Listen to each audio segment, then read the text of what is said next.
všetkými ďakovačkami chcem povedať, že toto bol súverene najdlhší kurátorský úvodný prejav, aby som ja keby od Adama Hnila počul. A jednoslovných a jednovetných úvodov výstav. Ale abych začal, ďakujem Juhočeskému kraju, ďakujem galérii za ponuku, ďakujem celému týmu od Aleša cez, keby som všetky mená hovoril, trebalo by to trošku dlho.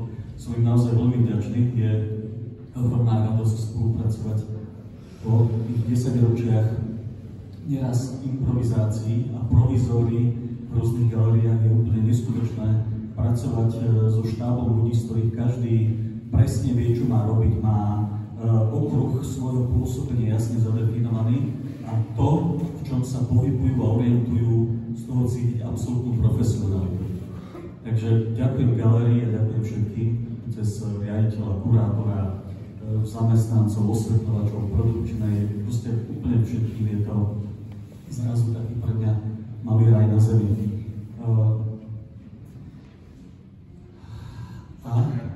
Jo? Tak díky moc a som rád, že ste všetci prišli. Ja som mal pripravený ešte monológ, ale ne, to bolo. Nie, nemal som pripravené nič.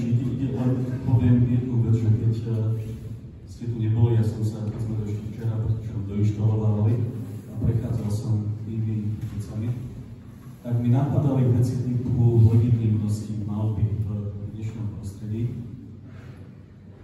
Uvedomil som si, že moc bodov, na ktorých by sa dalo stávať a pokračovať s čistým vedomím, bez akýchkoľvek melancholických a iných tendencií umenia nie je.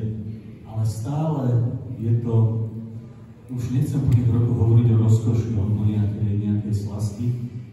Obávam sa, že rokmi a hlavne myslení tieto pojmy z toho trošku vyprchávajú.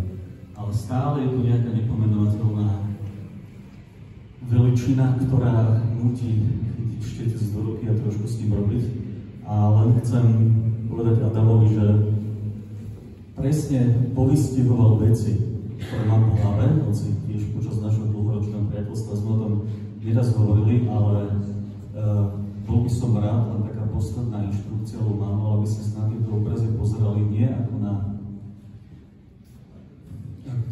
na objekty výtvarného umenia, ktoré sa len ich povesení v galérii nejako zadefinujú ako umelecké diela, ale skúsme si trošku na každej malbe, ktorá je pred našimi očami, nie len na tejto výstave, ale všade, vnímať v prvom rade mimo-výtvarné súvislosti. Lebo moje pevné presvedčenie ma rokmi ťahne k tomu, že malba je všetko iné, len nie malba. Malba je hlavne o našom fungovaní, prioritách, nejakým morálnym imperatívom, ktorým sa rokmi dostávame. A to, že chytíme švik z ruky alebo pero a niečo píšeme, to je už len vrchol pyramídy, ktorý nechcem povedať, že nie je dôležitý, ale v tom celom procese sú pre mňa dôležitejšie trochu aj iné veci. Nebudem to rozťahovať. Ďakujem ešte raz, že ste prišli. Vážim si ponuku na výstavu a ďakujem všetkým, ktorí sa na nej spolu podielali. A chcel by som,